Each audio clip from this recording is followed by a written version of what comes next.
آج میں اپنی منمانیاں کروں گا۔ پہلے میں آپ کی گردن پر ایک لو بائٹ کروں گا۔ شایان کی بات پر صوفیہ کی رنگت اڑی تھی۔ خبردار جو میرے قریب آئے۔ وہ 2 قدم پیچھے ہٹے، پھر آپ کی شرٹ کھسکا کر کاندھے پر ایک بائٹ کروں گا۔ وہ 3 قدم آگے بڑھتا ہوا بولا، تم جانتے ہو کہ میں تم سے بڑی، تم سے شادی میری مجبوری تھی۔ وہ 2 قدم اور پیچھے ہٹے، اور آپ سے محبت کرنا میری مجبوری ہے۔ آپ بھرا بھرا وجود، یہ رس بھرے ہونٹ میرے اندر ہلچل مچا گئے۔ جی چاہ رہا ہے ان ہونٹوں کا رس پیتا رہوں۔ یہ کہہ کر وہ صوفیہ کی کمر کو پکڑ کر اسے اپنا قریب کر چکا تھا۔ خاندان میں صوفیہ کے جوڑ کا رشتہ نہ ہونے کی وجہ سے اس کی شادی قرآن پاک سے کرنے کا فیصلہ کیا جانے لگا تھا، لیکن اس کے چچا زاد شایان نے شادی کی حامی بھر لی، جسے صوفیہ خود سے چھوٹا سمجھ کر اس کے سامنے دوپٹے سے بے نیاز رہتی تھی۔ نہیں جانتی تھی کہ وہ اس کے بھرے وجود کا سرخ دوپٹہ اس کے سر پر رکھا تھا، مگر آنسو نے اس کی آنکھیں سجا دی تھی۔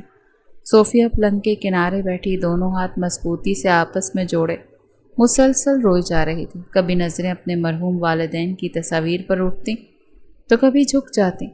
اسے یوں محسوس ہو رہا تھا جیسے آج اس کی پوری زندگی اس سے چھینی جا رہی ہو۔ اگر اس کے ابو اور امی زندہ ہوتے تو شاید آج اسے یہ دن کبھی نہ دیکھنا پڑتا۔ چند سال پہلے خوفناک حادثے نے اس سے اس کے والدین کو چھین لیا تھا۔ ان کے انتقال کے بعد وہ اپنے چچا کی حویلی میں رہنے پر مجبور ہو گئی تھی۔ اس کے والد اپنے علاقے کے بڑے ذمہ دار تھے۔ بے شمار زمینیں، باغات، دکانیں اور جائیداد سب صوفیہ کے نام تھی، کیونکہ وہ ان کی اکلوتی اولاد تھی۔ شروع میں اسے لگا تھا کہ اس کے چچا واقعی اس کا سہارا بنیں گے، مگر وقت کے ساتھ اسے اندازہ ہو گیا کہ اس حویلی میں اسے محبت نہیں بلکہ صرف برداشت کیا جا رہا ہے۔ اس کے چچا دل کے برے نہیں تھے، مگر اپنی بیوی کے سامنے کبھی زبان نہیں کھولتے تھے، جبکہ شاہینہ بیگم پورے گھر میں اپنی مرضی چلاتی تھی۔ ان کی ہمیشہ سے یہی خواہش تھی کہ کسی بھی طرح صوفیہ کی جائیداد خاندان سے باہر نہ جائے۔ اسی لالچ میں انہوں نے خاندان کی ایک پرانی رسم کو دوبارہ زندہ کرنے کا فیصلہ کیا، وہ رسم جسے وہ دین کا نام دیتے تھے۔ حالانکہ صوفیہ جانتی تھی کہ اسلام میں ایسی کوئی تعلیم موجود نہیں، قرآن پاک اللہ کا کلام ہے، اس سے نکاح جیسی کوئی بات شریعت میں نہیں ہے، مگر اس حویلی میں اس کی بات سننے والا اور کوئی نہیں تھا۔ اسے صرف اتنا بتایا گیا تھا کہ یہی خاندان کی عزت ہے اور اسے ہر حال میں یہ فیصلہ قبول کرنا ہوگا۔ صوفیہ نے روتے ہوئے اپنے آنسو صاف کیے ہی تھے کہ دروازہ کھلا اور شاہینہ بیگم اندر داخل ہوئیں۔ ان کے ہاتھ میں سرخ رنگ کا ایک خوبصورت دوپٹہ تھا۔ انہوں نے آگے بڑھ کر وہ دوپٹہ صوفیہ کے سر پر اچھی طرح جماتے ہوئے مصنوعی مسکراہٹ سے کہا، لو بیٹا، اب تم بالکل دلہن لگ رہی ہو۔ صوفیہ نے بے جان نظروں سے انہیں دیکھا۔ چچی جان، مجھے یہ سب نہیں کرنا۔ اس کی آواز بری طرح سے کانپ رہی تھی۔ شاہینہ بیگم نے فوراً اپنے چہرے کے تاثرات بدل لیے۔ خاموش، ایسی باتیں زبان پر مت لاؤ۔ تم تو خوش نصیب ہو، اللہ نے تمہیں اس نیک کام کے لیے چنا۔ ہر لڑکی کو یہ مقام نہیں ملتا۔ صوفیہ نے نامعکوس اس کی طرف دیکھا۔ اگر یہ واقعی نیکی کا کام ہے تو پھر اسلام میں اس کا حکم کیوں نہیں؟ میں نے تو کبھی نہیں پڑھا کہ قرآن پاک سے نکاح کیا جاتا ہے۔ شاہینہ بیگم کے چہرے پر ناگواری پھیل گئی۔ ہمیں دین مت سکھاؤ، ہمارے بزرگ نسلوں سے یہی کرتے آئے ہیں۔ لیکن بزرگ غلط بھی تو ہو سکتے ہیں، صوفیہ کے منہ سے بے اختیار نکل گیا۔ اگلے ہی لمحے شاہینہ بیگم نے غصے سے اس کا بازو زور سے پکڑ لیا۔ آج اگر تم نے کوئی ڈرامہ کیا نا تو یاد رکھنا، اس حویلی کے دروازے ہمیشہ کے لیے تم پر بند کر دوں گی، پھر نہ کوئی سہارا ہوگا نہ کوئی ٹھکانہ۔ صوفیہ کی آنکھوں سے ایک بار پھر سے آنسو بہنے لگے۔ وہ جانتی تھی کہ اس دنیا میں اس کا کوئی اپنا باقی نہیں رہا۔ اگر یہ گھر بھی چھوٹ گیا تو وہ کہاں جائے گی؟ اسی بے بسی نے اس کی زبان کو خاموش کر دیا۔ چند لمحوں بعد دروازے پر دستک ہوئی۔ شاہینہ بیگم نے فوراً اپنا لہجہ نرم کیا اور بولی، آ جائیے۔ دروازہ کھلا تو اس کے چچا اندر داخل ہوئے۔ اس کے ساتھ محلے کی مسجد کے مولانا صاحب بھی تھے۔ چچا نے ایک نظر صوفیہ پر ڈالی اور ان کی آنکھوں میں افسوس ضرور تھا، مگر وہ اپنی بیوی کے سامنے ہمیشہ کی طرح خاموش تھے۔ مولانا صاحب نے صوفیہ کے آنسوؤں سے بھیگا چہرہ دیکھا تو ان کے ماتھے پر بل پڑ گئے۔ انہوں نے نرمی سے پوچھا، بیٹی تم ٹھیک ہو؟ صوفیہ نے جواب دینے سے پہلے اپنے چچا کی طرف دیکھا تو وہ نظریں چرا گئے۔ شاہینہ بیگم فوراً بول اٹھی، بچی جذباتی ہے اسی لیے رو رہی ہے، باقی ہمارے فیصلے سے پوری طرح راضی ہے۔ صوفیہ بیگم کے دل نے زور سے احتجاج کیا۔ وہ کہنا چاہتی تھی کہ نہیں، میں راضی نہیں ہوں، میں بھی دوسری لڑکیوں کی طرح اپنا گھر بسانا چاہتی ہوں، میں بھی اپنے نام کا سہارا لینا چاہتی ہوں، میں بھی کسی کی محبت کی حقدار ہوں۔ مگر اس کے ہونٹ نہ ہل سکے، خوف نے اس کی آواز چھین لی۔ مولانا صاحب نے ایک لمحے خاموش رہ کر صوفیہ کو دیکھا۔ انہیں اس خاموشی میں عجیب سی بے بسی محسوس ہوئی، جیسے یہ خاموشی رضامندی نہیں بلکہ مجبوری ہو۔ انہوں نے دوبارہ پوچھنے کے لیے لب کھولے ہی تھے کہ شاہینہ بیگم جلدی سے بول پڑی، مولانا صاحب وقت ہو رہا ہے، رسم شروع کیجیے نا۔ صوفیہ نے بے اختیار اپنی مٹھیاں بھینچ لیں۔ اس کا دل زور زور سے دھڑک رہا تھا۔ اسے لگ رہا تھا جیسے آج اس کی زندگی ہمیشہ کے لیے اندھیرے میں ڈوب جائے گی، مگر اسے یہ معلوم نہیں تھا کہ قسمت اس کے لیے کچھ اور ہی لکھ چکی ہے، کیونکہ اسی لمحے حویلی کے بڑے دروازے پر ایک گاڑی آ کر رکی اور اس میں سے اترنے والا شخص چند ہی لمحوں کے بعد اس رسم کو ہمیشہ کے لیے روک دینے والا تھا۔ حویلی کے مرکزی دروازے کے باہر ایک سیاہ رنگ کی گاڑی آ کر رکی۔ ڈرائیور ابھی ڈگی سے سامان نکال ہی رہا تھا کہ پچھلی نشست سے 26 سالہ شایان نیچے اترا۔ کئی سال آسٹریلیا میں تعلیم مکمل کرنے کے بعد وہ کسی کو اطلاع دیے بغیر سیدھا حویلی آ پہنچا۔ اس کے چہرے پر اپنوں سے ملنے کی خوشی تھی، مگر جیسے ہی اس کی نظر حویلی کے صحن پر جمع لوگوں پر پڑی تو اس کی پیشانی پر بل پڑ گئے۔ پورے صحن میں غیر معمولی خاموشی تھی۔ چند بزرگ ایک طرف بیٹھے تھے، مولانا صاحب موجود تھے اور گھر کی عورتوں کے چہرے پر عجیب سے تاثرات تھے۔ شایان نے ایک ملازم کو روکا، یہ سب کیا ہو رہا ہے؟ ملازم نے نظریں جھکا لیں۔ صاحب بڑی بیوی نے صوفیہ بیوی کی رسم رکھوائی ہے۔ کیسی رسم؟ ملازم نے ہچکچاتے ہوئے جواب دیا، وہ قرآن پاک سے نسبت والی۔